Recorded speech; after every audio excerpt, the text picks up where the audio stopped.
السلام علیکم ورحمۃ اللہ وبرکاتہ۔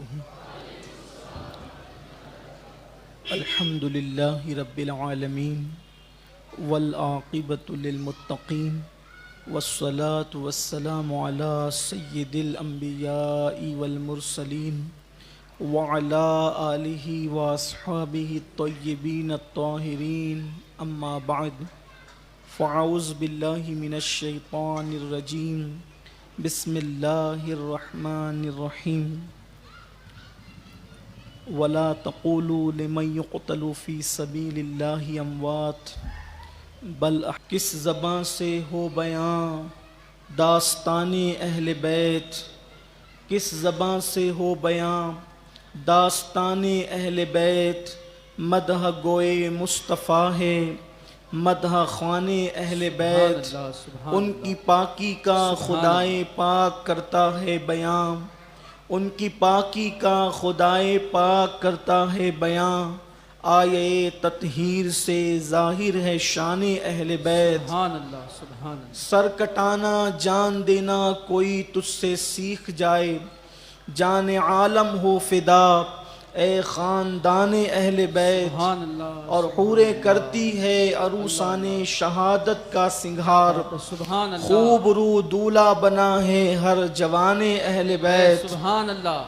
اپنا سودا بیچ کر بازار سونا کر گئے، اپنا سودا بیچ کر بازار سونا کر گئے، کون سی بستی بسائی سبحان اللہ۔ تاجران اہل بیت، سبحان اللہ۔ کون سی بستی بسائی تاجران اہل بیت، اور ان کے گھر میں بے اجازت جبرائیل آتے نہیں، ان کے گھر میں بے اجازت جبرائیل آتے نہیں، قدر والے جانتے ہیں قدر شان اہل بیت، اور بے ادب گستاخ فرقے کو سنا دے اے حسن، یوں کہا کرتے ہیں سنی داستان اہل بیت۔ سبحان اللہ سبحان اللہ۔ کل کی نشست میں حضرت سیدنا امام مسلم ابن عقیل اور ان کے شہزادگان کی، ان کے شہزادوں کی شہادت اللہ کی توفیق سے پڑھی گئی، اور آج میرے خیال سے یہ 8ویں نشست ہے، اور آج اس کے آگے کا ذکر توفیق الہی سے ہوا چاہتا ہے۔ یہی بات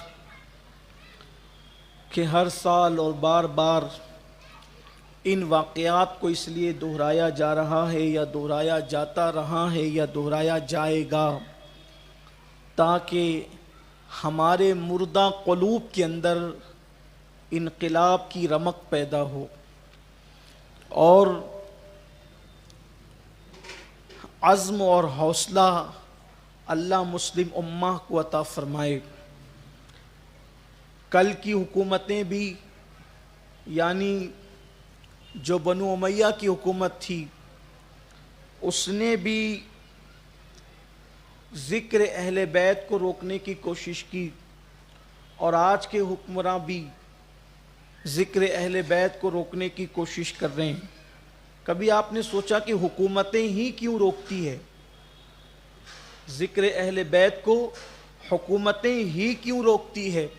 آپ کبھی نہیں دیکھیں گے کہ عوام کو ذکر اہل بیت سے چڑ ہو یا عوام کو ذکر کربلا سے چڑ ہو، نہیں۔ منع کرنے کے بعد بھی لوگ آتے ہیں، بلانے پر تو آتے تھے 21 سال تک سمجھ میں آیا، لیکن 22ویں سال تو منع کرنے پر بھی آئے۔ میں نے 15 دن پہلے اعلان کیا تھا کہ آپ لوگ نہیں آئیں گے محفل میں، منع کیا تھا کیونکہ لاک ڈاؤن کے حالات ہیں، ہمیں پتا تھا کہ ہم بھی بہت بڑی محفل نہیں کر سکیں گے، لیکن اس محفل میں بس اتنی بات ہوئی تھی کہ جتنے لوگ یہاں ہفتہ وار اجتماع میں بس اتنے ہی لوگ آنا، بقیہ نہیں آنا۔ وجہ کہ محفل بڑی نہیں ہو سکتی تھی، ذمہ داریاں ہیں، لیکن اس کے باوجود بھی لوگ آئیں۔ تو عوام کا تو حال ہی ہے کہ اس نے محبت ہی کرنی ہے۔ حکمراں نے کیوں منع کیا؟ کیونکہ جانتے تھے کہ کربلا جب تک دلوں میں زندہ ہیں کسی کی بھی باطل حکومت قائم نہیں رہ سکتی. یہ ہے کربلا، یہ ہے کہ جب تک دلوں میں کربلا کی رمق باقی ہے کوئی باطل حکمراں مسلمانوں پر حکومت کر نہیں سکتا. اس لیے ذکر کربلا کو ہر دور میں حکومتوں نے روکنے کی کوشش کی ہے، لیکن اللہ کا شکر ہے جتنا حاکم روکتے رہے اتنی رعایا ذکر اہل بیت کرتی رہی، سبحان اللہ، اور سبحان جتنا کرتی رہی اتنا آگے بڑھتی کیا رہی. بات ہے، سبحان اللہ، یہ خاص سبحان بات ہے. اللہ، سبحان تو اللہ. میرے پیارے آقا صلی اللہ علیہ وسلم کے پیارے دیوانوں، ہم جو ذکر اہل پاک یا ذکر اہل بیت یا ذکر کربلا کر رہے ہیں، انشاءاللہ تبارک و تعالی اس سے دلوں کے اندر انقلاب کی رمق ہوگی، اس سے زندگیوں میں انقلاب آئے گا، اس میں دنیا میں انقلاب آئے گا، اس سے کائنات میں انقلاب آئے گا. میرے آقا صلی اللہ علیہ وسلم کے دیوانوں، تو آپ نے سماعت کیا تھا، اگر کل کی نشست تو آپ کو یاد ہوگی کہ امام پاک علی جدی علیہ السلام کے پاس ٹھیک 3 ذی الحجہ کو امام مسلم کا خط پہنچتا ہے کہ امام حالات بڑے اچھے ہیں، آپ تشریف لے آئیں. کوفہ والوں نے بیعت کر لی ہے، جانثاری کا جذبہ بھی ان کے اندر ہے، یہ ابھی اپنے عہد سے پلٹے نہیں ہیں. ادھر امام مسلم کی جس دن شہادت ہوئی اسی دن امام حسین کے پاس 3 ذی الحجہ کو خط پہنچا. امام علی مقام نے خط پڑھا، گھر والوں کو تیاری کا حکم دے دیا، اور پھر ادھر خاندان نبوت میں کوفہ جانے کے لیے تیاری شروع ہو گئی. جب عبداللہ ابن زبیر رضی اللہ تعالیٰ عنہ، حضرت عبداللہ ابن عباس رضی اللہ تعالیٰ عنہ، حضرت سیدنا ابو سعید خدری مولائے کائنات کے شاگرد حضرت سعید ابن مسیب، ان حضرات کو پتہ چلا، حضرت جابر ابن عبداللہ انصاری رضی اللہ تعالیٰ عنہ انہیں پتہ چلا، تو ہر ایک آ کر کہتا امام آپ کوفہ نہ جائیں، کوفی لا یوفی، وہ اپنا عہد توڑ دیں گے. امام نے فرمایا کہ میں نے اپنا نمائندہ تمہارے مشورے پر کوفہ بھیجا اور یہ اس کا خط ہے. اس نے کہا کہ حالات اچھے ہیں، آپ تشریف لے آئیں، اس لیے اب میں نے جانا ہے. امام کو کہا گیا امام نہ جائیں. وہ محفل برخاست ہو گئی. انفرادی طور پر بھی لوگ آتے، اجتماعی طور پر بھی لوگ آتے. آخر کار حضرت عبداللہ ابن عباس حبر الامہ، رئیس المفسرین، سید المفسرین رضی اللہ تعالیٰ عنہ تشریف لائے اور کہا امام صبر کرنا چاہتا ہوں لیکن دل کو صبر نہیں ہوتا، اس لیے بار بار روکنا چاہتا ہوں. حضرت عبداللہ ابن عباس کہتے ہیں اگر مجھے یہ پتا چلتا کہ میں آپ سے لڑ کر کے آپ کو روک لیتا، یعنی آپ سے جھگڑا کرتا آپ کو روکنے کے لیے، اور میرے لڑنے سے اور جھگڑنے سے آپ رک جاتے، تو میں آپ کو روکنے کے لیے آپ سے جھگڑا بھی کر لیتا، صرف اس لیے کہ آپ نہ جائیں، اس لیے کہ اس وقت زمین کے اوپر آپ سے بہترین کوئی ہستی ہماری نظر میں موجود نہیں ہے. آپ زمین اور آسمان، آسمان کے نیچے اور زمین کے اوپر سب سے بڑی ہستی ہے اس پوری کائنات کے اندر، آپ چلے جائیں گے اور شہید ہو جائیں گے تو کیا ہوگا. اس لیے اس وقت امت کو آپ کے سہارے کی ضرورت ہے، آپ تشریف نہ لے جائیں. جب بہت زور دیا انہوں نے اور بھی لوگوں نے زور دیا تو امام پاک نے آخر کار پھر یہ بات کہہ دی کہ میں جاؤں گا. اس کی وجہ یہ ہے کہ میں نے خواب دیکھا ہے اور خواب میں میرے نانا جان محمد الرسول اللہ صلی اللہ علیہ وآلہ وسلم نے مجھے حکم دیا ہے. ابن عباس رضی اللہ تعالیٰ نے کہا کیا حکم دیا ہے؟ تو حضرت امام پاک نے فرمایا وہ حکم کیا ہے وہ مجھے بتانے کی اجازت نہیں ہے، اور جب تک میں زمین کے اوپر حیات رہوں گا اس وقت تک کہ وہ خواب کا راز کسی سے بیان نہیں کروں گا، اور مجھے جو حکم ہے میں وہ کر گزروں گا. آپ میری ایک ایک بات پر توجہ کریں تو آپ پر کربلا کا راز منکشف ہوتا جائے گا اور بات آپ پر کھلتی چلی جائے گی انشاءاللہ. امام پاک نے جب یہ بات کہی اب سب لوگ عاجز ہو گئے، اور حضرت عباس ابن عباس نے امام کی پیشانی چومی اور کہا کہ امام ہم آپ کو اللہ کے سپرد کرتے ہیں. پھر اس کے بعد حضرت ابن عباس سے نہیں رہا گیا تو ابن عباس نے ایک تجویز پیش کی، امام اگر آپ جانا ہی چاہتے ہیں تو ٹھیک ہے آپ چلے جائیں، لیکن میری گزارش ہے کہ عورتوں اور بچوں کو ساتھ نہ لے جائیں. مجھے ڈر لگتا ہے کہ کہیں آپ اپنی بیوی اور اپنے بچوں کے سامنے ذبح نہ کر دیے جائیں اور آپ شہید نہ کر دیے جائیں، مجھے ڈر لگتا ہے. اس لیے کہ خاندان نبوت میں شہرت تھی امام علی مقام کی شہادت کی، اور اب ایسے قرائن اور آثار لگ رہے تھے کہ امام پاک کی شہادت بالکل قریب سے قریب تر ہے۔ اور حضرت عبداللہ ابن عباس رضی اللہ تعالیٰ عنہ جہاں پر رسول اللہ صلی اللہ علیہ وآلہ وسلم کے چچا زاد بھائی ہیں، وہیں پر مولائے کائنات کے بھی وہ چچا زاد بھائی ہیں اور مولائے کائنات کے شاگرد بھی ہیں، تو بہت سارے راز کی باتیں انہیں پتہ تھی۔ بڑے روئے یہاں تک کہ محمد بن حنفیہ رضی اللہ تعالیٰ عنہ کو جب پتہ چلا کہ امام کوفہ کی طرف روانہ ہو رہے ہیں تو اتنا روئے کہ جس تشت میں وضو کر رہے تھے وہ آنسوؤں سے بھر گیا۔ بالآخر امام پاک نے اپنے خاندان کے ساتھ، اپنے افراد کے ساتھ جو ہے وہ مکے سے کوفہ کی طرف کوچ کرنے کا ارادہ پختہ فرما لیا اور سواریاں تیار ہونے لگی۔ مورخین لکھتے ہیں کہ ذی الحجہ شریف کی 8ویں تاریخ تھی، یعنی کہ جس تاریخ کو 8 تاریخ کو حاجی مکۃ المکرمہ سے منی کی طرف روانہ ہوتے ہیں، حضرت امام علی مقام امام حسین حج چھوڑ کر کہاں تو مدینہ منورہ سے پیدل مکہ شریف آتے تھے اور 25 حج آپ نے پیدل ادا کیے، لیکن آج مکے میں موجود ہیں، امام حج کو ترک کرتے ہیں اور عمرہ پر اکتفا کرتے ہیں، اور عمرہ کے ساتھ جو ہے آپ احرام کھول دیتے ہیں اور پھر آپ کربلا کی طرف گویا کہ بظاہر تو کوفہ کا سفر ہے لیکن حقیقت میں یہ سفر کربلا کی طرف ہے۔ بڑا خوبصورت نقشہ استاذ زمن حضرت حسن بریلوی نے کھینچا ہے۔ وہ کہتے ہیں کہ امام علی مقام یہ نفل حج چھوڑ رہے ہیں لیکن امام علی مقام حج اکبر کی تیاری کر رہے ہیں۔ امام علی مقام ایک نفل حج چھوڑ کر حج اکبر کی تیاری کر رہے ہیں۔ اب دیکھیں انہوں نے حج کو کس طریقے سے، فلسفہ حج کو کربلا سے کیسے منسلک کر کے بیان کیا ہے۔ یہ عاشقوں کی طبیعت ہے، کس شان سے بیان کرتے ہیں کربلا کو عاشقان رسول۔ حضرت استاذ زمن کہتے ہیں حاجی جب سعی کرتا ہے، سعی کرنا اس کو کہتے ہیں کہ وہ صفا سے لے کر مروہ تک کے جو ہے وہ دوڑتا ہے، تو اللہ اکبر، حاجی جب سعی کرتا ہے تو اس کا ایک مقام صفا ہوتا ہے اور دوسرا مقام اس کا مروہ ہوتا ہے، وہ صفا اور مروہ کی سعی کرتا ہے۔ لیکن اللہ اکبر، امام علی مقام کا مسا کتنا طویل تھا کہ ایک مقام آپ کا مکۃ المکرمہ تھا تو دوسرا مقام آپ کا کربلا تھا۔ اسی طریقے سے حاجی ذی الحجہ کے اندر اللہ اکبر جب وہ حج مکمل کرتا ہے تو 10ویں ذی الحجہ کو وہ منی کے میدان میں قربانی دیتا ہے جانور کی۔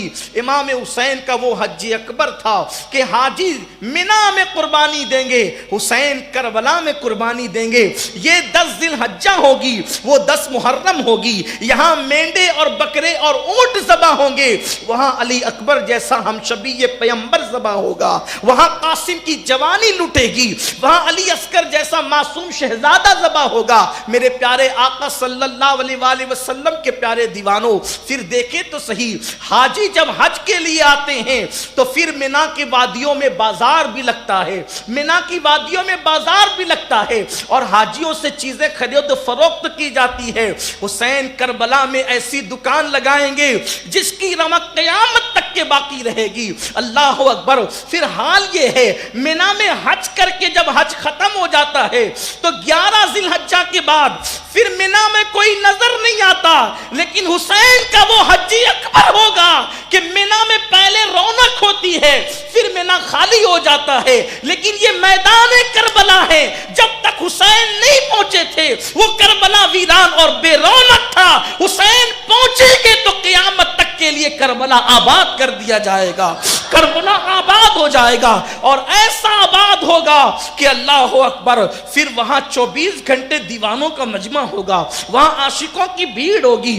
کیا حج اکبر کا انداز ہے! اور یاد رکھنا، حاجی جب حج کرتا ہے تو وہ گناہوں سے پاک ہو جاتا ہے، ایسے جیسے وہ اپنی ماں کے پیٹ سے آج ہی پیدا ہوا ہے۔ اس کے ایمان کو تحفظ ملتا ہے، اس کی آخرت کو تحفظ ملتا ہے۔ حسین وہ حج اکبر کریں گے کہ آپ کے اس حج اکبر کے صدقے میں پوری امت کی نجات کا سامان ہو جائے گا۔ وہ تو نوجوانان جنت کے سردار ہیں، وہ ایسا گویا کہ حج اکبر کر رہے ہیں، یہ امام علی مقام۔ اور پھر کعبۃ اللہ شریف تو پروانوں کو اپنی طرف کھینچ رہا ہے، کعبے کے انوار غلاف کعبہ سے چھن چھن کے نکلتے ہیں اور لوگوں کو دیوانوں کی طرح اپنی طرف کھینچتا ہے۔ لیکن حسین، اللہ اکبر، یہاں لوگ کعبہ کے مشتاق ہیں، حسین ایسے حاجی ہیں جو کعبہ نہیں، آج رب کعبہ کے مشتاق ہیں۔ شوق کہتا ہے رکیے، ٹھہریے، کچھ دن کعبے کا طواف کر کے، منا کے ارکان ادا کر کے، عرفات کے وقوف ادا کر کے، رمی جمار کر کے نکلیں، پھر نکلیں۔ ذمہ داری کہتی حسین، آج حج سے بڑی ذمہ داری یہ ہے کہ حج کی آبرو کو بچایا جائے، قرآن کی روح کو بچایا جائے، نانا کے دین کو بچایا جائے۔ پھر مولا حسین پاک مکہ المکرمہ سے 8ویں ذی الحجہ کو صوبے کوفہ روانہ ہو جاتے ہیں۔ آپ روانہ ہوئے، راستے میں ایک مشہور شاعر فرزدق جس کا نام تھا وہ ملا۔ امام نے اس سے پوچھا، کوفہ سے آ رہے ہو، حالات کیا ہیں؟ آپ نے فرمایا، فرزدق نے کہا کہ میں اتنا بڑا لشکر میں نے دیکھا ہے کہ اس سے پہلے ایسا لشکر میں نے کبھی نہیں دیکھا۔ فرمایا کیا حالات ہیں؟ تو کہنے لگے فرزدق شاعر کہ کوفہ والوں کے دل آپ کے ساتھ ہیں، ان کے دل آپ کے ساتھ ہیں، اور ان کی تلواریں بنو امیہ کے ساتھ ہیں۔ اور پھر آپ نے یہ سنا، اور اب چونکہ آپ نکل چکے تھے، اس لیے کہ ہم کبھی بار بار واقعات پڑھتے ہیں، سنتے ہیں، سوچتے ہیں کہ ایسا ہو جاتا، ایسا ہو جاتا۔ یہ سب جو چیزیں ہو رہی تھی وہ بس اتمام حجت کے لیے اور یزید اور یزیدیت کو بے نقاب کرنے کے لیے، ورنہ امام کو تو پتا تھا کہ ہونا کیا ہے، اس لیے کہ سب بتا دیا گیا تھا۔ آگے آپ سنیں گے۔ پھر امام پاک اور آگے بڑھے، آگے بڑھنے کے بعد ایک مقام پر پہنچے۔ اس مقام پر پہنچنے کے بعد آپ کو حضرت امام مسلم کی اور ان کے بچوں کی شہادت کی اطلاع ملی۔ پھر اس کے بعد آپ نے چاہا کیا کیا جائے، یہاں سے لوٹ جائیں۔ انہوں نے، کوفہ والوں نے بے وفائی کر دی، تو امام مسلم کے بھائیوں نے کہا، ان کے بچوں نے کہا کہ ہم ان کے خون کا بدلہ لیں گے۔ اس طرح امام علی مقام پھر آگے بڑھے۔ ایک مقام پہ پہنچ کر آپ نے اپنے ایک نمائندے کو، قاصد کو، جناب قیس کو جو ہے وہ کوفہ روانہ کیا تھا، تو ان کی بھی شہادت کی خبر ملی کہ جب وہ قیس کوفہ پہنچے، کوفے والوں کو خط دینے کے لیے آپ نے راستے سے روانہ کیا تھا، تو اس وقت وہ پکڑ لیے گئے، چونکہ کوفہ والوں نے بے وفائی اور دغابازی کر دی تھی۔ تو اوپر لے جا کر کے دارالامارت پر لے جا کر جناب قیس کو کہا گیا کہ تم معاذ اللہ، استغفر اللہ، نقل کفر نباشد، کہ کذاب ابن کذاب، معاذ اللہ حسین ابن علی پہ لعنت کرو تو تم بچو گے۔ وہ مرجانہ کا بچہ، یہاں آ کر کے جذبات قابو نہیں رہتے، لیکن چونکہ محفل ذکر حسین ہے اس لیے بڑی احتیاط سے کام لینا پڑتا ہے۔ وہ بدبخت نے یہ بات کہی ابن زیاد کے بیٹے نے، اور کل میں نے ابن زیاد کا نسب نامہ آپ کو، زیاد کا نسب نامہ اور ابن زیاد کا نسب نامہ آپ کو پڑھ کے سنایا۔ دیکھیے لوگ کتنے بدبخت ہیں، خود جھوٹے اور کذاب ہو کر آل نبی کے بارے میں اس طرح کی بات کرتے ہیں۔ لیکن جناب قیس کی ہمت پر قربان جائیں، جب قیس کو کوفہ کے دارالامارت پر کھڑا کیا گیا یہ کہ ان پر معاذ اللہ لعنت کرو، انہوں نے موقع کو غنیمت جانا اور اوپر کھڑے ہوئے اور کھڑے ہونے کے بعد کہا کوفیو تم پر افسوس ہے کہ تم نے خط لکھ کر آل نبی کو بلایا اور آج رشوتیں لے کر ان کے ساتھ ہو گئے، ان کے خوف سے ان کے ساتھ ہو گئے، اللہ رسول کا خوف تمہیں نہ آیا؟ اور پھر کہا کہ حسین سچے کا بیٹا سچا ہے، اچھے کا بیٹا اچھا ہے، اور لعنت ہے زیاد پر اور ابن زیاد پر، اس کے باپ پر اور اس پر لعنت ہے۔ پھر کہا یزید پر لعنت ہے۔ جب یہ بات ان لوگوں نے سنی تو جھلا گئے، حکومت وقت کے بادشاہ کے خلاف لعنت، یہ جرأت تھی حضرت قیس کی۔ پھر وہاں سے ان کو شہید کر دیا گیا اور ان کو اوپر سے پھینک دیا گیا، یہ بھی ایک شہادت ہوئی۔ امام علی مقام پھر آگے بڑھے، جب آگے بڑھے تو ایک مقام پر آپ کو حضرت عدی ابن حاتم کے بیٹے عدی بن حاتم تائی، یہ حاتم تائی کے بیٹے عدی یہ صحابی ہیں، اور ان کے بیٹے حضرت طور ماہ یہ نظر آئے اپنے ساتھیوں کے ساتھ۔ امام پاک سے انہوں نے ملاقات کی، اور ملاقات کرنے کے بعد انہوں نے عرض کیا کہ امام میں کوفے سے آ رہا ہوں۔ امام مسلم کی شہادت ہوگی، ہانی کی بھی شہادت ہوگی، اور فرمایا کہ اب آپ کوفے نہ جائیں، آپ ایک کام کریں، آپ ہمارے قبیلے کی طرف چلیں، آپ ہمارے قبیلے کی طرف چلیں جو یمن کی سرحدوں سے ملتا ہے، ہم پہاڑی علاقوں میں رہتے ہیں، وہاں کوئی نہیں آئے گا، اور صرف 20 دن کی مہلت آپ مجھے دیں، میں ایک لشکر جرار تیار کر کے آپ کے ساتھ رہوں گا اور پھر ان کو مزہ چکھائیں گے۔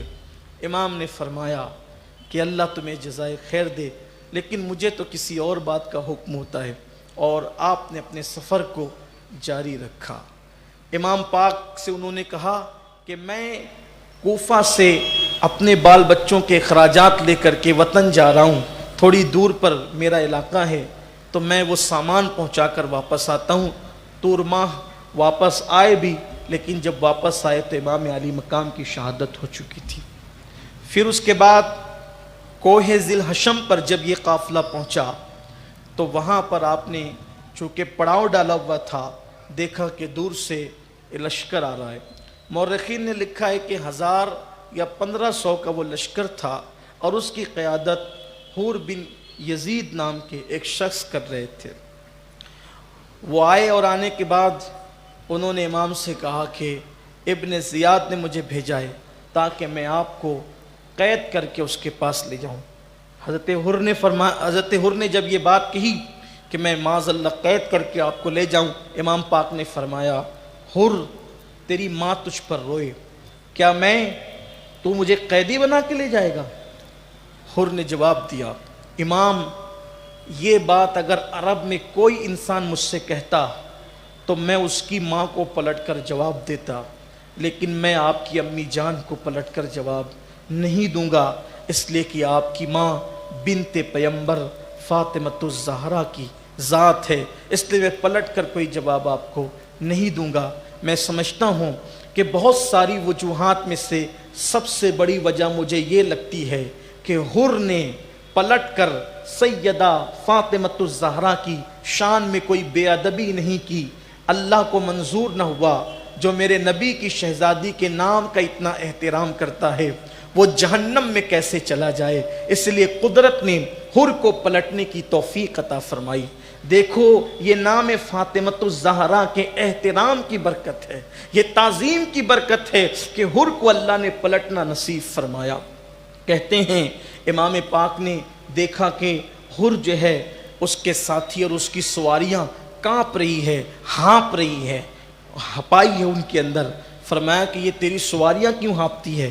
حر نے کہا ابن زیاد کا حکم تھا کہ کوفہ سے لے کر حسین جہاں پر موجود ہے وہاں تک پڑاؤ نہ کرنا، رکنا نہیں، تو میں دوڑاتے ہوئے آیا ہوں، کہیں رکا نہیں ہوں، تو ان کو پانی کی پیاس لگی ہے۔ امام نے فرمایا ہمارے پاس پانی موجود ہے، لے تو بھی اپنی سپاہ کو پلا اور اپنی سواریوں کو پلا۔ امام نے اپنا پانی دے دیا۔ اس کے بعد نماز کا وقت آیا، امام نے اذان دینے کے لیے حکم فرمایا، اذان ہوئی، اور پھر امام نے فرمایا حر تو تو الگ اپنی نماز پڑھے گا یا ہمارے ساتھ نماز پڑھے گا؟ اس نے کہا امام آپ ہی کی اقتداء میں نماز ادا کروں گا۔ اس کے بعد پھر یہ ہوا کہ امام علی مقام کو وہ لے کر کے چلتا رہا۔ بالآخر المختصر یہ کہ امام پاک کو وہ لے کر کے چلا اور اس کے پاس ابن زیاد بدنہاد کا خط آیا۔ جو حر نے خط لکھا تھا اس کا جواب آیا کہ حسین کے میں ساتھ میں ہوں، اور امام علی مقام یہ کہتے ہیں کہ میں خود نہیں آیا ہوں، میں بلایا گیا ہوں۔ کوفیوں نے مجھے خط لکھے ہیں، تقریباً 150 سے زائد خطوط ہیں جو انہوں نے مجھے بتائے۔ وہ کہتے ہیں کہ میرا آنا اگر نامنظور ہے تو میں واپس چلا جاتا ہوں۔ یہ باتیں کبھی سن کر لوگ یہ سوچتے ہیں کہ جب آپ آئے تھے تو آپ واپس جانے کی بات کیوں کر رہے تھے؟ دراصل یہ واپس جانے کی بات نہیں ہو رہی تھی، یہ حجت تمام ہو رہی تھی کہ ہم نے ہر جگہ جنگ کو ٹالا ہے لیکن انہوں نے ہم پہ جنگ مسلط کی ہے۔ امام پاک معاملات کلیئر کرتے جا رہے ہیں، یزیدیت کو بے نقاب کرتے جا رہے ہیں۔ آپ فرماتے ہیں کہ میں واپس جانے کے لیے نہیں کہا، واپس جانے کی بات کی، لیکن آپ جانتے تھے واپس جانے نہیں دیں گے، تو چونکہ آپ باطل کو مکمل بے نقاب کرنا چاہتے تھے کہ ہم تو جنگ ٹال رہے تھے، ہم پر جنگ مسلط کی، ہم پہ ظلم کیا گیا، امام پاک پورا پکچر گویا کہ کلیئر کر رہے ہیں۔ تو ابن زیاد کے پاس حر نے خوش ہو کر خط لکھا تھا کہ دیکھو اب وہ تو واپس جانے کی بات کرتے ہیں، تو اس بدبخت نے کہا کہ ان پہ سختی کر اور ان کو راستے سے ہٹا کر کسی میدان میں اتار۔ امام پاک کو جب یہ حر کے پاس یہ خط آیا تو اس نے امام پاک سے کہا کہ دیکھو یہ ابن زیاد نے یہ بھیجا ہے، تو میرے پاس 1000 سپاہ موجود ہیں، اگر میں کچھ بھی کرتا ہوں تو یہ اس کو اطلاع کریں گے، اس کے جاسوس بھی اس میں موجود ہیں، تو اس لیے آپ اتر کر چلیں۔ المختصر یہ کہ امام پاک نے جب راستہ بدلا تو ایک وادی کے اندر آپ اترے۔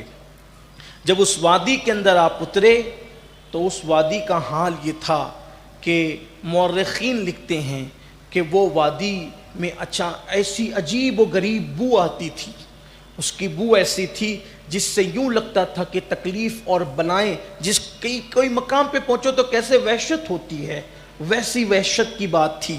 وہ قافلے کے لوگ کہتے تھے کہ امام کیا یہاں تو دل نہیں لگتا، دل گھبراتا ہے، بلکہ جب وہاں پر خیمے لگانے کے لیے جو ہے وہ میکیں ٹھوکی گئی تو وہاں سے تازہ خون نکل آیا۔ امام پاک کی بہن سیدہ زینب پاک نے فرمایا کہ بھائی یہاں سے تو خون نکلتا ہے۔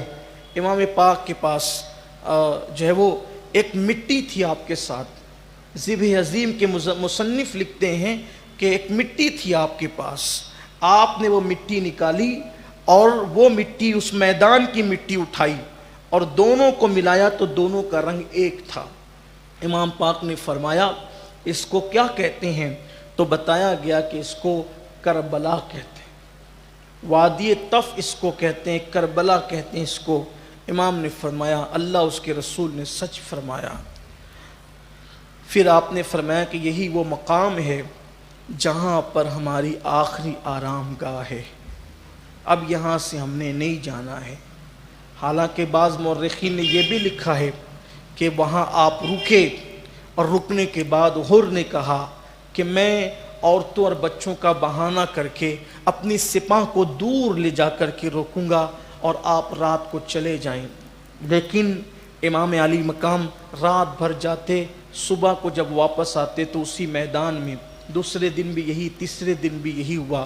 بالآخر امام نے فرمایا یہ کون سا مقام ہے؟ تو کہا یہ کربلا ہے، وہیں پر خیمے لگ گئے۔ بلکہ ایک مورخ یہاں تک لکھتے ہیں کہ جب وہاں پر رکے تو امام پاک نے فرمایا اس زمین کا مالک کون ہے؟ اس زمین کا مالک کون ہے؟ تو کہا گیا کہ فلاں اس کا مالک ہے۔ تو کہا اس کو اس کی رقم ادا کرو۔ تو شہزادے علی اکبر نے پوچھا بابا کم و بیش 18 مقام پر یا 38 مقام پر ہم نے قیام کیا مکے سے لے کے یہاں تک۔ مورخین لکھتے ہیں کہ امام علی مقام مکے سے جب کربلا آئے تو 18 یا 38 مقام پر آپ نے قیام کیا اور پڑاؤ ڈالا۔ بعض نے 18 لکھا، بعض نے 38 لکھا۔ 18 یا 38 مقام پر ہم نے پڑاؤ کیا، آپ نے کہیں قیمت ادا نہیں کی۔ یہ کون سا مقام ہے جہاں وحشت ہوتی ہے اور آپ رقم اور قیمت ادا کرنے کی بات کرتے ہیں زمین کی، تو آپ نے فرمایا بیٹے جہاں قبریں بنتی ہے وہاں کی زمین خریدی جاتی، دوسروں کی زمین پہ ہم قبریں نہیں بنائیں، ہم قبروں کے لیے زمین، یہاں ہماری قبریں بننی ہیں۔ امام پاک فرماتے ہیں سب کی آنکھوں میں آنسو آ گئے۔ بہن کہنے لگی بھیا ایسی بات نہ کرو، اللہ آپ کو طویل عمر عطا کرے۔ اس کے بعد خیمے لگ گئے اور پھر اللہ اکبر 2 محرم الحرام کو امام علی مقام کے خیمے کربلا شریف کے اندر 61 ہجری کو لگ گئے۔ ادھر ابن زیاد بدنہاد بانی فساد نے عمرو بن سعد کو بلایا اور بلا کر کے کہا کہ تم اس وقت ایران جا رہے تھے، وہاں بغاوت ہو گئی تھی اور ان کا سر کچلنا ضروری تھا، لیکن اب اس سے زیادہ ضروری حسین کا سر کچلنا ہے معاذ اللہ، اور یہ جو 6000 کا لشکر ہے یہ 6000 کا لشکر لے جاؤ اور لے جا کر کے حسین کا مقابلہ کرو۔ یعنی پہلی ٹکڑی لشکر کی جو آئی وہ 6000 تھی، اسی لیے بعض مورخین کو مغالطہ ہوا کہ سامنے کی فوج 6000 تھی، 6000 نہیں تھی، پہلا حصہ جو فوج کا آیا وہ 6000 تھا۔ امام یافعی رحمۃ اللہ علیہ جو بڑے معتبر اور ثقہ راوی ہیں اور بڑے عظیم مصنف ہیں اہل سنت کے، وہ فرماتے ہیں کہ 22000 کا لشکر تھا، 22000 کا لشکر، پہلے 6000 آیا، پھر 10000 آیا، پھر 4000 آیا، اس طریقے سے وہ لشکر بڑھتا گیا اور 22000 کا لشکر تھا۔ آپ حیران ہوں گے کہ 72 نفوس ٹوٹل 82 ہے یا زیادہ سے زیادہ 100 ہے، اور بہت زیادہ تعداد جس نے بیان کی ہے محب تبری کہتے ہیں 145 لوگ تھے، زیادہ سے زیادہ 250 لوگ مان لیں آپ، 175 پر جو ہے وہ 250 ہوتے ہیں، 145 لوگ یعنی 150 سے بھی کم تھے۔ حالانکہ زیادہ تر مورخین جس کو بیان کرتے ہیں وہ 82 نفوس ہیں، 90 نفوس ہیں، اور 72 وہ لوگ ہیں جو مرد ہیں جو لڑ سکتے ہیں۔ یہ ہے تعداد، اور بڑی تعداد جنہوں نے بیان کی مبالغے کے ساتھ 145 سے زیادہ تو کسی نے بیان ہی نہیں کی ہے۔ 72 نفوس، 22000 کا لشکر، 1 گنا نہیں، 2 گنا نہیں، 100 گنا بھی نہیں۔ 72 کا 100 گنا کتنا ہوتا ہے آپ غور فرمائیں، اور وہاں 22000 کا لشکر، کیا بات تھی؟ ابن زیاد جیسا 22000 کا لشکر کیوں بھیج رہا تھا؟ اس لیے کہ بدر میں بنو ہاشم کی شجاعت اور دلیری کو دیکھ چکے تھے، احد میں بنو ہاشم کی شجاعت اور دلیری کو دیکھ چکے تھے۔ تو یہاں اللہ اکبر، وہاں تو چند تھے بنو ہاشم، یہاں تو اکثریت میں، تعداد میں نبی کے شہزادے سب کے سب موجود تھے، گویا کہ پورا گھرانے کی اکثر افراد وہاں پر سمٹ آئے تھے۔ تو ان کی شجاعت اور بہادری سے ایسے خوف زدہ تھے کہ 72 کے مقابلے میں ان لوگوں نے جو ہے وہ 22000 کا لشکر بھیجا۔ اس پر بھی بس نہیں کیا، ابھی آگے آپ سنیں گے، پانی بھی بند کیا کہ بھوکے اور پیاسے رہیں تاکہ مقابلہ کرنے میں آسانی ہو۔ شہزادوں سے اتنا خوف تھا اس لیے کہ جانتے تھے ایک علی سے مقابلہ آسان نہیں، اور وہاں کئی علی موجود تھے۔ نبی کا گھر بھی کیا گھر ہے کہ اس گھر کا ہر ایک بچہ جہاں پیدا ہوا شیر خدا معلوم ہوتا ہے۔ حالانکہ جو اصل علی ہے اس کی بات بھی جدا ہے، اور جو نسل علی ہے اس کی بات بھی جدا ہے۔ میں کمپیئر نہیں کر رہا ہوں، لیکن وہاں تو علی اکبر ہیں، علی اوسط ہیں، علی اصغر ہیں، پرتوے علی کتنے ہیں، عباس علمدار ہیں، جناب قاسم ہیں، عبداللہ بن حسن ہیں، فضل بن علی ہیں، محمد بن علی ہیں، اون بن علی ہیں، عمر بن علی ہیں، عثمان ابن علی ہیں۔ علی کے کتنے بیٹے ہیں؟ میدان کربلا کے اندر گھبرائے ہوئے تھے، 22000 کا لشکر، تو 6000 کا لشکر دے کر پہلی ٹکڑی ابن زیاد نے کہا کہ ایران جانے کی بجائے آپ جائیں اور کربلا میں حسین کا مقابلہ کریں۔ عمر بن سعد جو حضرت سعد ابن ابی وقاص کا بیٹا تھا وہ تھوڑا گھبرایا، اس نے کہا کہ اس مہم پر آپ کسی اور کو بھیجیں، میں ادھر ہی جاتا ہوں۔ تو اس بدبخت نے کہا کہ اگر ادھر جو ہے وہ تجھے رے کی حکومت، یہ جو کتابوں میں رے لکھا ہوتا ہے تو اس سے مراد موجودہ طہران ہے، اس کو طہران بھی کہتے ہیں، تہران بھی کہتے ہیں۔ ہندوستان میں بھی تہرانی نسل اب تک موجود ہے، ابھی بھی ہے۔ اس طرف راجستھان کے اندر بعض شہروں کے اندر تہرانی نسل ابھی بھی موجود۔ تو کہا کہ تہران کی حکومت تجھے نہیں ملے گی، یا تو تہران کی حکومت لے، رے کی حکومت لے، اور وہ لینا ہے تو حسین سے مقابلہ کر، اور اگر ان سے مقابلہ نہیں کرتا تو وہ حکومت نہیں ملے گی۔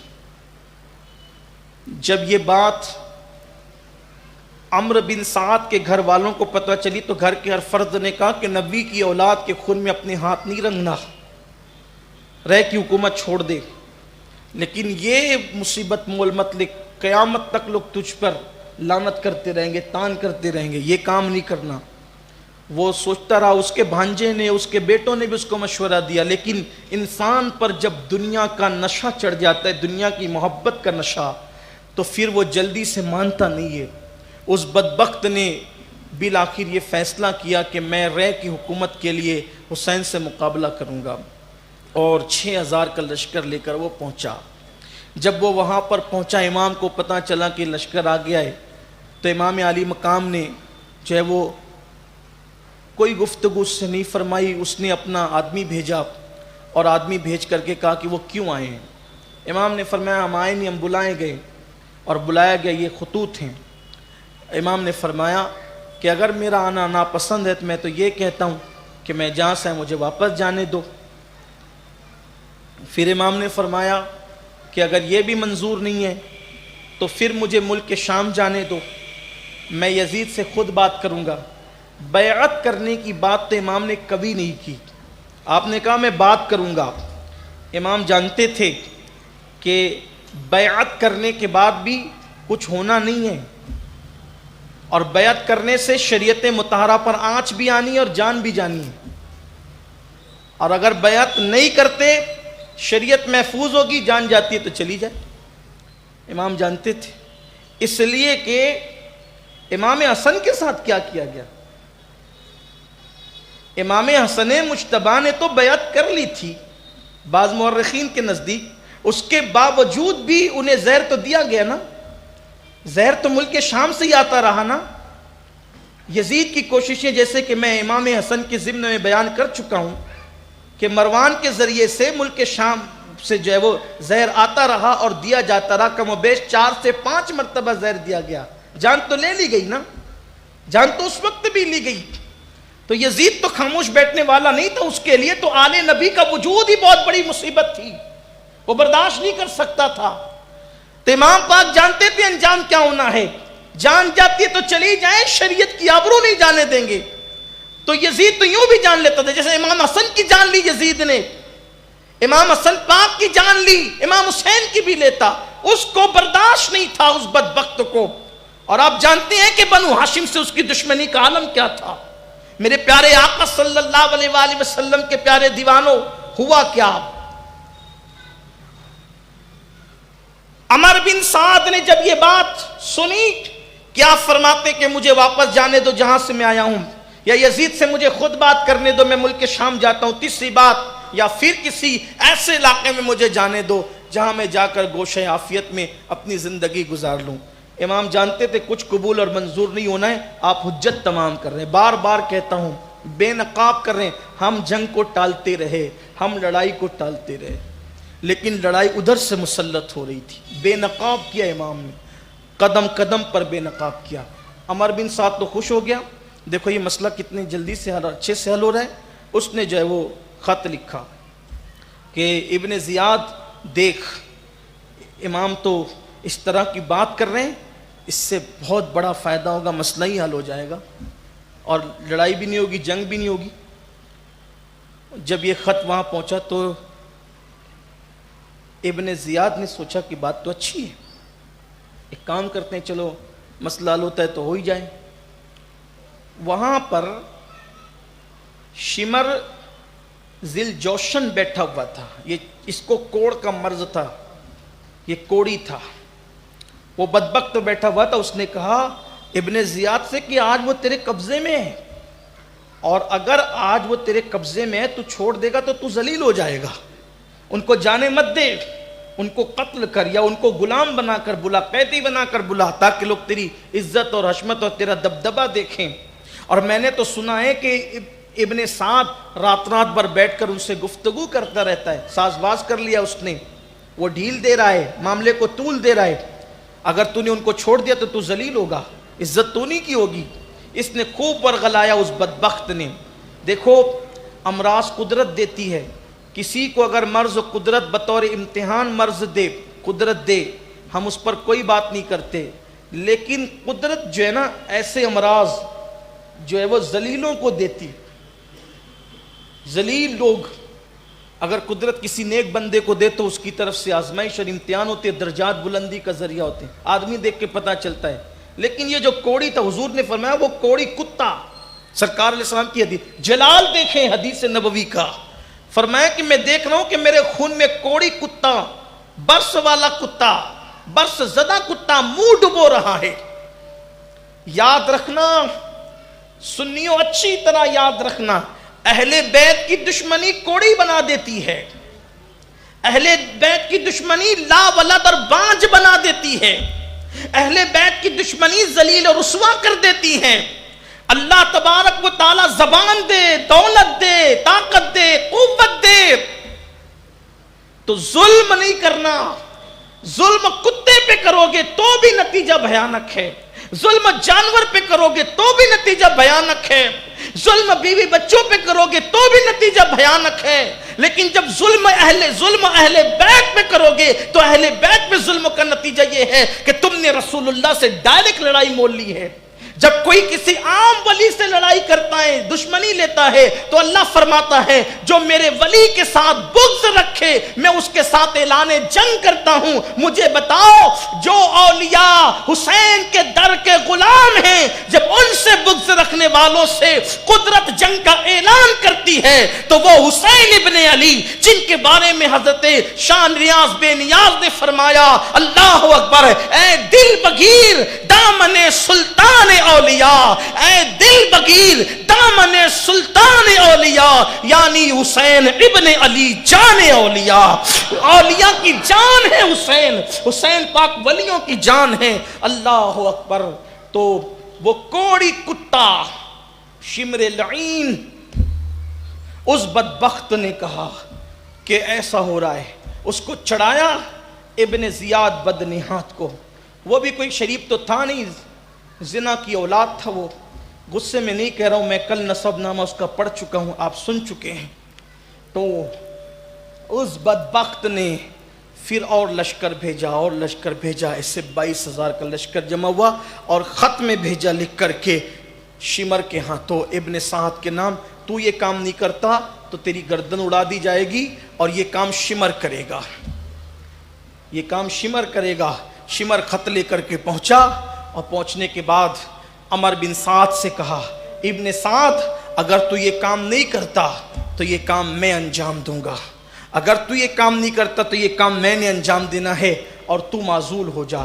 اس نے کہا نہیں، میں یہ کام انجام دوں گا کیونکہ مجھے رے کی حکومت چاہیے، طہران کی حکومت چاہیے۔ اور پھر 7ویں محرم کو یہ بدبخت شمر پہنچا اور 7 محرم الحرام کو امام پر پانی بند کر دیا گیا۔ 500 لوگ فرات پر رکھے گئے تھے۔ پہلی مرتبہ جب 500 لوگ تھے، حضرت عباس 4 یا 5 لوگوں کو لے کر کے گئے اور لڑتے ہوئے پہلی بار پانی لے کر کے آئے، پانی لے کر کے آئے۔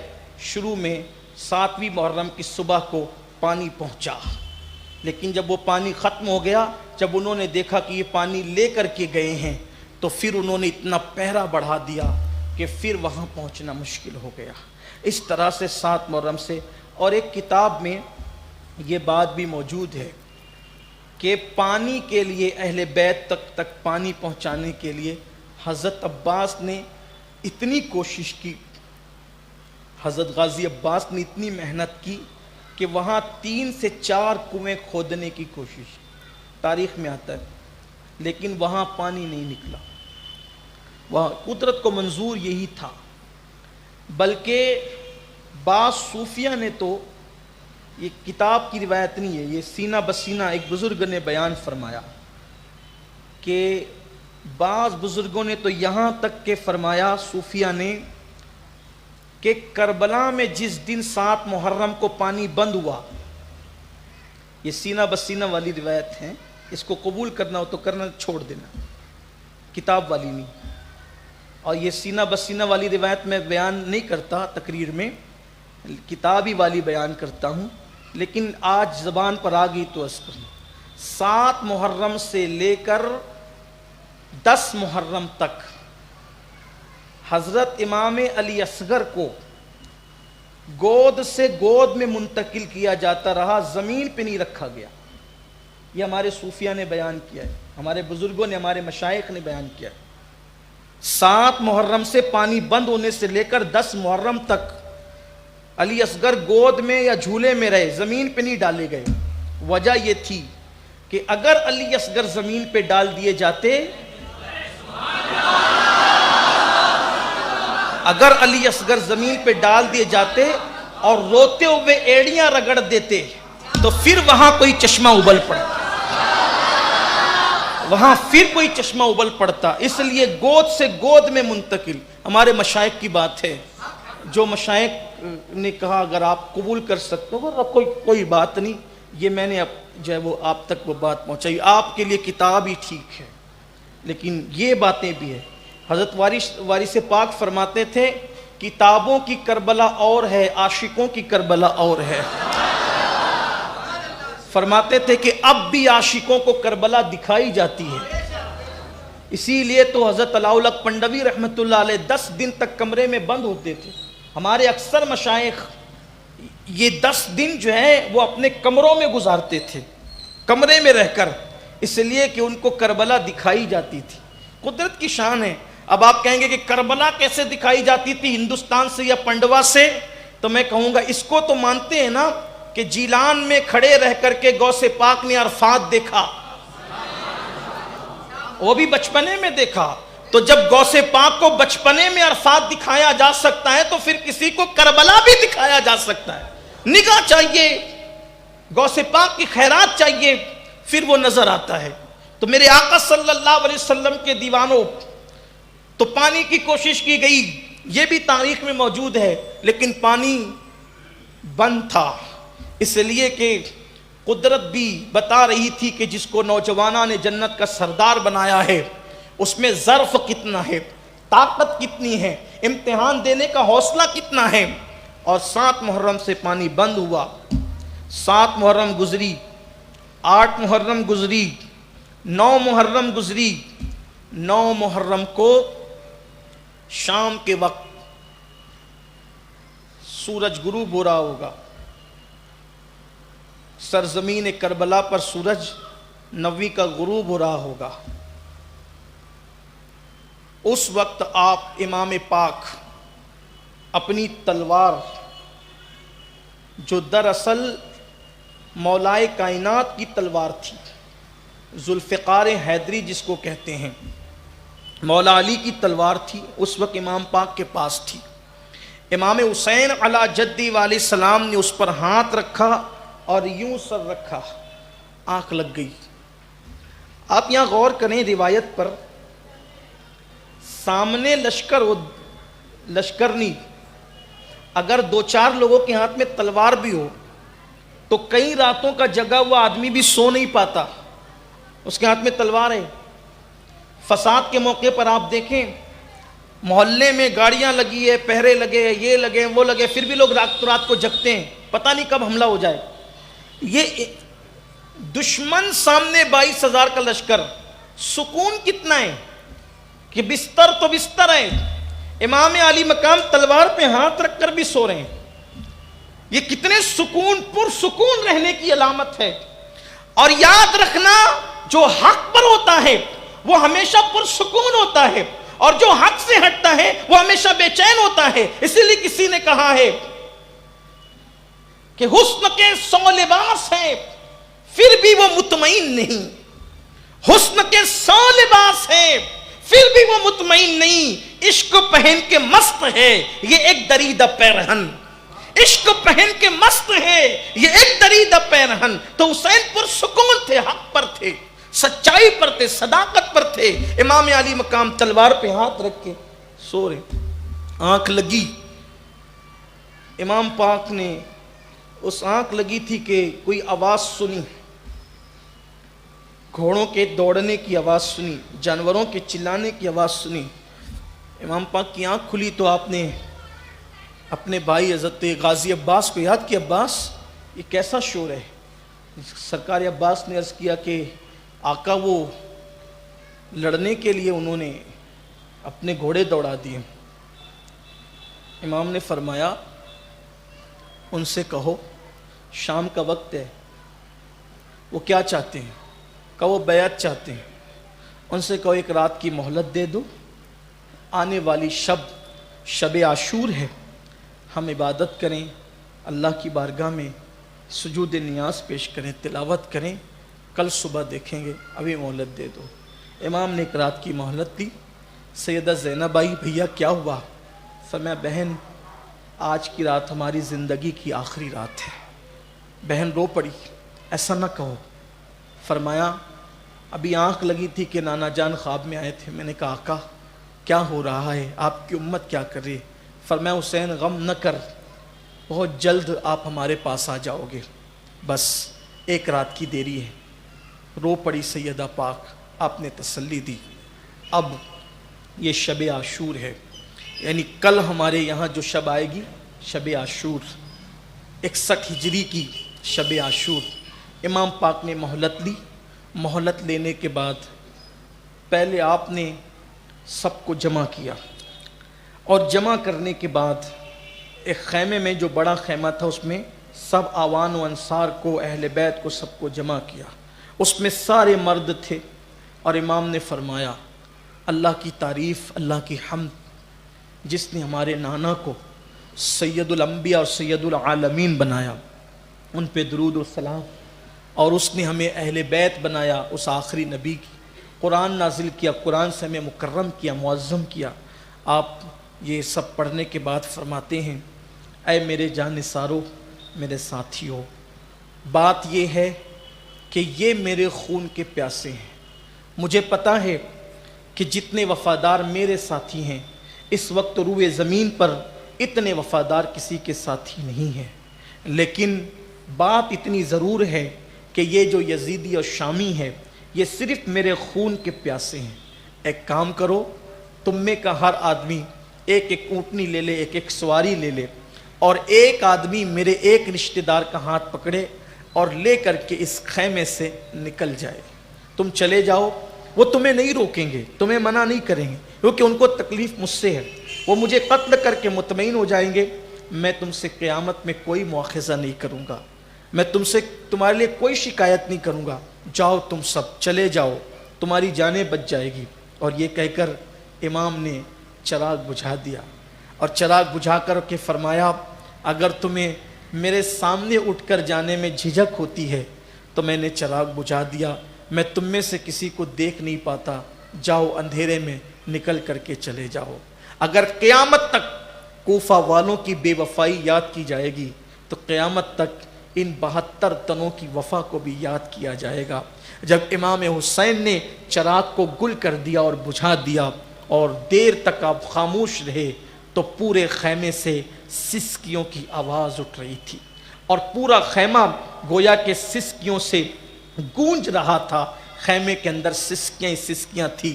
بہت دیر گزرنے کے بعد جب چراغ روشن کیا گیا تو کوئی ایک بھی کم نہیں تھا. حضرت مسلم ابن اوسجہ اسدی کھڑے ہو کر کہتے ہیں امام آپ یہ سمجھتے ہیں کہ ہم آپ کو ان برے حالات میں چھوڑ کر چلے جائیں گے, اور آپ کے بعد جینے کا مطلب کیا ہے؟ غازی عباس کہتے ہیں میرے آقا ہم تو دنیا میں آئے اس دن کے لیے تھے کہ ہم حسین کے قدموں پر اپنی جانوں کی نظریں پیش کر دیں گے۔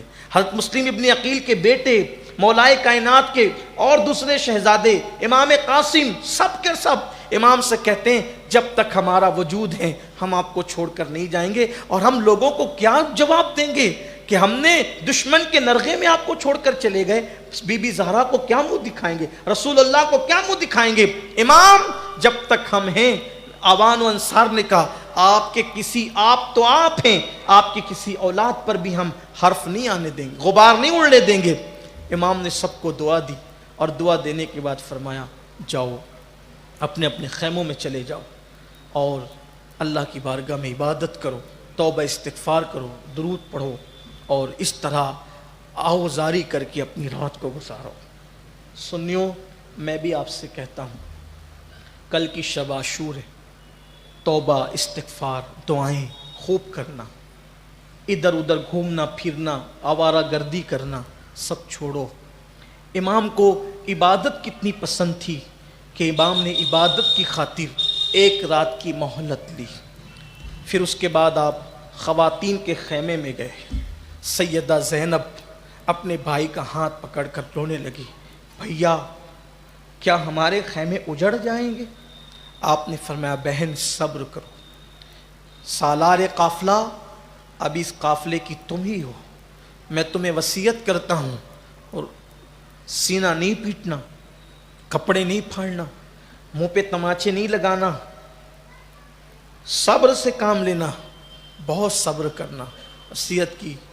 اور حمید بن مسلم کہتے ہیں کہ میں نے شب عاشور امام حسین کے جب خیمے میں دیکھا تو بڑی مدھم آواز سے امام حسین قرآن کی تلاوت کر رہے اور مسلسل رو رہے تھے، آنکھوں میں آنسو تھے۔ یعنی تلاوت سے کتنا پیار تھا، قرآن سے کتنا پیار تھا، قرآن سے کتنی محبت تھی۔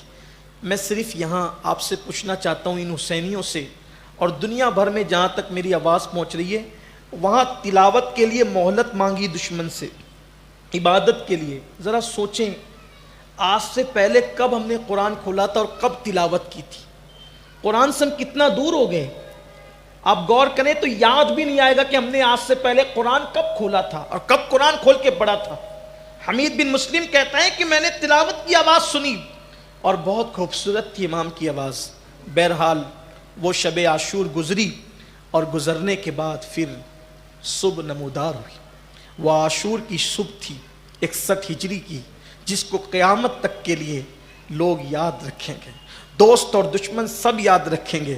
صبح صادق طلوع ہوئی، ہر دن مدینہ شریف سے لے کر کربلا میں آنے تک ہر دن کوئی اذان پڑھتا تھا، ہر بندہ اذان پڑھتا تھا، لیکن آج جب شب عاشور ختم ہو کر صبح عاشور نمودار ہوئی ہے تو مولا